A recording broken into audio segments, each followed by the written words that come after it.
ആരാധനാലയത്തെ ആശ്രയ കേന്ദ്രമാക്കിയ വൈദികൻ. ഒരു കാലത്ത് വിശ്വാസികൾക്ക് താങ്ങും തണലുമായിരുന്ന ആരാധനാലയങ്ങൾ ഇന്ന് വെറും കൂദാശകൾക്കും അനുഷ്ഠാനങ്ങൾക്കും പിരിവുകൾക്കും മാത്രമുള്ള കേന്ദ്രമായി മാറി എന്ന കാര്യത്തിൽ ആർക്കും ഒരു തർക്കമുണ്ടാകുവാൻ ഇടയില്ല. അതിൽ ക്രൈസ്തവ സഭകളെന്നോ ഇതര സമുദായങ്ങളെന്നോ വ്യത്യാസവുമില്ല. നിന്റെ യാഗമല്ല ത്യാഗമത്രേ വേണ്ടത് എന്ന് അരുളി ചെയ്ത ഈ ചെറിയവനിൽ ഒരുവന് നിങ്ങൾ സഹായം ചെയ്യുമ്പോഴെല്ലാം നിങ്ങൾ എനിക്ക് തന്നെയാണ് ചെയ്തത് എന്ന് പഠിപ്പിച്ച കർത്താവായ യേശു ക്രിസ്തുവിന്റെ വചനങ്ങളെ പ്രവൃത്തിപഥത്തിൽ എത്തിക്കുവാൻ പലപ്പോഴും നമ്മുടെ ആവശ്യങ്ങൾ കഴിഞ്ഞ് നമുക്ക് സാധിക്കാറില്ല. അതുകൊണ്ട് തന്നെ ഇന്ന് ക്രൈസ്തവ ദൈവാലയങ്ങൾ വെറും അനുഷ്ഠാന കേന്ദ്രങ്ങളായി മാറുന്നു. കുർബാന കാണുന്നു, നേർച്ചയിടുന്നു, വീട്ടിൽ പോകുന്നു, ഒരു കല്യാണം നടത്തണം, മരിച്ചാൽ ശവമടക്കണം, അതിനുള്ള ഒരു ക്രമീകരണം.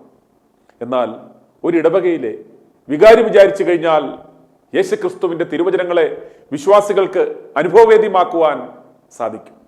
അത് ഹൂത്തോമോ നന്നായി ആലപിക്കുന്നത് കൊണ്ടോ ചൊൽത്തുകൾ ഇമ്പമോടെ ചൊല്ലിയത് കൊണ്ടോ അല്ല, മറിച്ച് ഒരു ഇടവക വിശ്വാസികൾക്കും സമീപ പ്രദേശങ്ങളിലുള്ള ജനങ്ങൾക്കും ഒരു ആശ്രയ കേന്ദ്രമായി മാറ്റുവാൻ സാധിച്ചാൽ അതാണ് ഏറ്റവും നല്ല ദിവ്യബലി, ആരാധന. അത്തരം പ്രവൃത്തികൾ ചെയ്യുന്ന ഒരു വൈദികൻ ഇക്കഴിഞ്ഞ തിരുവോണ ദിനത്തിൽ പള്ളിയിൽ നടത്തിയ ഒരു പ്രസംഗത്തിന്റെ ചെറിയൊരു ക്ലിപ്പ് ആ ഇടവകയിലെ ഒരു വിശ്വാസി എനിക്ക് അയച്ചു തരികയുണ്ടായി. കൂടുതൽ വിശദാംശങ്ങൾ പരിശോധിച്ചപ്പോഴാണ് കോവിഡ് സമയത്തും അദ്ദേഹത്തിന്റെ ഇടവക ചെയ്ത സേവന പ്രവർത്തനങ്ങളെക്കുറിച്ച് ഞങ്ങൾ ഒരു വാർത്ത കൊടുത്തിരുന്നതായി കാണുവാൻ സാധിച്ചത്. ആ വാർത്തയ്ക്ക് അടിസ്ഥാനമായ വിഷയം ഇതായിരുന്നു: നന്മവാതിൽ തുറന്ന് കാവുംഭാഗം പള്ളി. പാമ്പാടി പൊത്തൻപുറം കാവുംഭാഗം സെയിന്റ് ഇഗ്നാത്യോസ് യാക്കോബായ പള്ളിയുടെ മദ്ബഹയ്ക്ക് മുന്നിൽ കോവിഡ് സമയത്ത് ദുരിതമനുഭവിക്കുന്ന നാട്ടുകാർക്ക് യഥേഷ്ടം എടുത്തുകൊണ്ടുപോകാൻ തക്ക വിധത്തിൽ ആവശ്യത്തിന് നിത്യോപയോഗ സാധനങ്ങൾ ക്രമീകരിച്ചിരിക്കുന്നതിനെ കുറിച്ചുള്ള വാർത്തയായിരുന്നു അതിനടിസ്ഥാനം. നാട്ടുകാർക്ക് ഏത് സമയത്തും വന്ന് ആവശ്യത്തിനുള്ള സാധനങ്ങൾ സൗജന്യമായി എടുത്തുകൊണ്ടുപോകുവാനുള്ള അവസരമാണ് അന്നവർ ഒരുക്കിയത്. വെറും 18 ഇടവകക്കാർ മാത്രമുള്ള ഇടവകയാണിതെന്ന് ഓർക്കണം. ആയിരക്കണക്കിന് ഇടവകക്കാരുള്ള ബാങ്കിൽ കിടക്കുന്ന കോടികളുടെ ബാലൻസിനായി മെത്രന്മാർ കടിപിടി കൂട്ടുന്ന പള്ളികൾക്ക് ഇത് പലപ്പോഴും സാധിച്ചിട്ടില്ല എന്നോർക്കണം. അതുപോലെ പള്ളിയിൽ നേർച്ചയായി കിട്ടിയ ചെറിയ സ്വർണം വിറ്റ് കോവിഡ് സമയത്ത് പഠനസഹായം ആവശ്യമായിരുന്ന വിദ്യാർത്ഥികൾക്ക് സഹായം എത്തിച്ചും ഈ പള്ളി മാതൃക കാട്ടി. അതുപോലെ പള്ളിയോടനുബന്ധിച്ച് പ്രവർത്തിക്കുന്ന കാവുംഭാഗം ചാരിറ്റബിൾ ട്രസ്റ്റിന്റെ നേതൃത്വത്തിൽ നടത്തുന്ന ഓട്ടിസം ബാധിച്ച കുട്ടികൾക്കായുള്ള ബ്ലോസം വാലി ചൈൽഡ് ഡെവലപ്മെന്റ് സെന്ററിന്റെ സഹായത്താൽ 300-ൽ പരം കുട്ടികൾക്ക് തെറാപ്പിയിലൂടെ സംസാരിക്കുവാൻ കഴിവ് വീണ്ടെടുത്തു കൊടുത്തു എന്നതും ഇവരുടെ എടുത്തു പറയത്തക്ക ഒരു നേട്ടമാണ്. നിർധനരായ 25 പേർക്ക് വീട് വെച്ചു കൊടുക്കുക എന്ന ലക്ഷ്യത്തോടെ പോകുന്ന ഇവർക്ക് ഇതിനോടകം 8 വീടുകൾ പൂർത്തീകരിച്ചു കൊടുക്കുവാനും സാധിച്ചിട്ടുണ്ട്. ഞാൻ ആദ്യം പറഞ്ഞതുപോലെ വെറും 18 ഇടവകക്കാർ മാത്രമുള്ള ഈ ഇടവകയ്ക്ക് ഇത് സാധ്യമായത് ഇവർക്ക് നേതൃത്വം കൊടുക്കുവാൻ നല്ലൊരു വൈദികൻ ഉണ്ടെന്നുള്ളത് കൊണ്ടാണ്. അദ്ദേഹത്തിന്റെ ആ താല്പര്യവും റിസോഴ്സ്ഫുൾനെസ്സും ഒക്കെയാണ് ഇടവകയുടെ കരുത്തും ബലവും.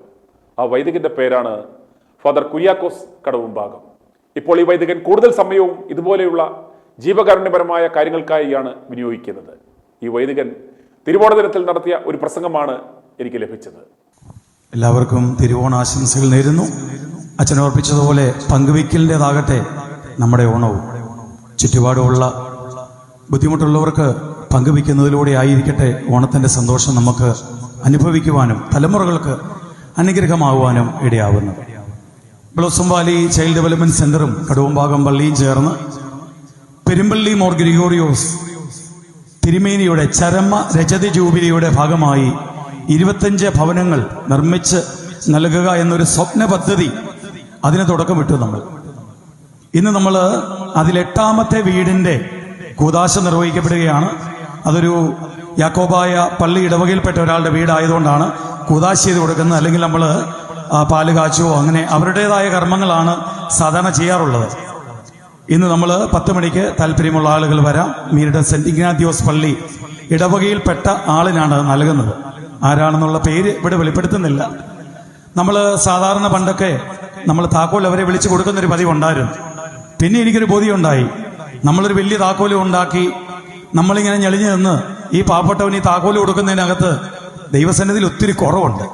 ആ കുറവ് മനസ്സിലാക്കിയാണ് താക്കോലൊക്കെ കൊടുക്കുന്ന പതിവങ്ങ് മാറ്റിയത്. അതുകൊണ്ട് ഇന്ന് ട്രസ്റ്റി സെക്രട്ടറിയും ആ താക്കോല് ഞാൻ ഏൽപ്പിക്കുമ്പോൾ ഇന്ന് അവർക്കത് അവിടെ ചെന്ന് കൊടുത്ത ചടങ്ങുകൾ അവസാനിപ്പിക്കുക എന്നുള്ളതാണ്. ഒരു 15 ഭവനങ്ങൾ അടുത്തതായിട്ടൊരു ഫ്ലാറ്റ് പോലെ നിർമ്മിക്കണമെന്ന് എൻ്റെ ഒരു സ്വപ്നമാണ്. ഞാൻ അങ്ങനെ ആരോടൊക്കെ ഷെയർ ചെയ്തിട്ടുണ്ട്. സാധിക്കുമെങ്കിൽ എൻ്റെ സ്ഥലത്ത് തന്നെ. കാരണം ഇത് പ്രസംഗം മാത്രം പോരല്ലോ, നാട്ടുകാരുടെ പൈസ ഇവിടുന്ന് ആരോടൊന്നും ചോദിക്കാറില്ല. എന്നാൽ ഞാൻ എൻ്റെ പ്രിയപ്പെട്ടവരോടൊക്കെ ചോദിക്കാറുണ്ട്, എൻ്റെ സുഹൃത്തുക്കളോടും ഞാനിരുന്ന പള്ളികളിലൊക്കെ. അതിനേക്കാൾ ഉപരിയായിട്ട് എനിക്ക് എന്തെങ്കിലും ചെയ്യാൻ സാധിച്ചില്ലെങ്കിൽ എന്നോടൊരു വലിയ ചോദ്യം ഉണ്ടാവുമല്ലോ. ചുമ്മാ ഒന്ന് കുപ്പായോ ഇട്ട് ഇങ്ങനെ പറഞ്ഞിട്ട് മാത്രം കാര്യമില്ല. അതുകൊണ്ട് എൻ്റെ സ്ഥലത്ത് തന്നെ ഒരു 15 വീടിന്റെ ഒരു ഫ്ലാറ്റ്, വീടില്ലാത്തവന്, സ്ഥലമില്ലാത്തവന് അത് ട്രസ്റ്റിന്റെ പേരിൽ തന്നെ കിടക്കും. അവർക്ക് ആവശ്യമുള്ളത്രയും കാലം അവിടെ താമസിക്കാം. അത് കഴിഞ്ഞ് അവർക്ക് പോകണമെങ്കിൽ പോകാം, പോകണമെങ്കിൽ അവിടെ താമസിക്കാം. അങ്ങനെ ഒരു പദ്ധതിയും കൂടെ എൻ്റെ ഒരു മനസ്സിലുണ്ട്. അത് മരിക്കുന്നതിന് മുമ്പ് അത് നിർവഹിക്കപ്പെടണമെന്ന് എൻ്റെ സ്വന്തം സ്ഥലത്ത് തന്നെ. അതിന് സാധിക്കുന്നില്ലെങ്കിൽ അതിന് ഞാൻ തന്നെ സ്ഥലം വാങ്ങി അത് ചെയ്യണമെന്നുള്ളതാണ് എൻ്റെ ഒരു ആഗ്രഹം. നിങ്ങൾ അതിനു വേണ്ടി ഒന്ന് പ്രാർത്ഥിക്കണം. അപ്പോൾ എല്ലാവർക്കും ഓണാശംസകൾ നേരുന്നു. നമ്മൾ ഇവിടുന്ന് കിറ്റ് കൊടുക്കുന്നുണ്ട്. നിങ്ങളറിയുന്ന ആർക്കെങ്കിലും ഈ ഓണത്തിന് ഭക്ഷണം കഴിക്കാൻ സാധിക്കാതെ ഇരിക്കുന്നുണ്ടെങ്കിൽ ഒന്ന് എന്നെ അറിയിക്കുക. നമ്മൾ ബെസ്റ്റ് ഹോട്ടലിൽ നിന്ന് അവർക്ക് ഓണ സദ്യ അവിടെ ക്രമീകരിച്ചിട്ടുണ്ട്. അത് നമ്മൾ വാങ്ങി കൊണ്ടുകൊടുക്കും. കിറ്റ് വേണമെങ്കിൽ അങ്ങനെ കൊടുക്കും. നമ്മൾ അങ്ങനെ ആരെങ്കിലും ഉണ്ടെന്നറിയാതെ അത് നമ്മൾ ഓണം ആഘോഷിച്ചാൽ അത് ഒരു തെറ്റാണ് ദൈവസന്നിധിയിൽ. ഇതൊരു ഓർമ്മപ്പെടുത്തലാണ്. ദൈവം അനുഗ്രഹിക്കട്ടെ. മുൻചമ്പോടും ഇപ്പോൾ നമ്മൾ ഇന്ന് 10 മണിക്ക് ആ ഭവനത്തിന്റെ കൂദാശ നിർവഹിക്കപ്പെടുകയാണ്.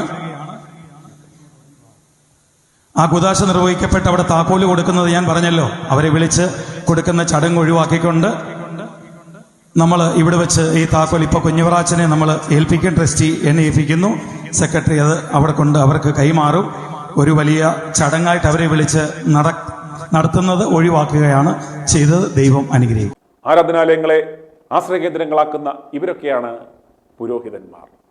കൂദാശകളിലൂടെയല്ല, മറിച്ച് നല്ലൊരു ശമരിയക്കാരനായി കർത്താവ് കാണിച്ചു തന്ന ആ സ്നേഹം, ആ കരുതൽ ജനങ്ങൾക്ക് അനുഭവവേദ്യമാകുമ്പോഴാണ് അവരിലൂടെ ക്രിസ്തുവിനെ ദർശിക്കുവാൻ സാധിക്കുന്നത് എന്ന പക്ഷക്കാരാണ് ഞങ്ങൾ. ഇതുപോലെയുള്ള നല്ല ശമരിയക്കാർക്ക് നല്ല പിന്തുണ നൽകുക, ഇവരുടെ സേവനം കൂടുതൽ ആവശ്യക്കാരിലേക്ക് എത്തിക്കുവാൻ സഹായിക്കുക. ഞങ്ങളുടെ എല്ലാ പിന്തുണയും ഇത്തരം മാതൃകാപരമായ പ്രവർത്തനങ്ങളോടൊപ്പം എന്നും ഉണ്ടായിരിക്കും. ഫാദർ കുര്യാക്കോസ് കടവുംഭാഗത്തിന് എല്ലാവിധ ആശംസകളും. i2i News, an eye for truth.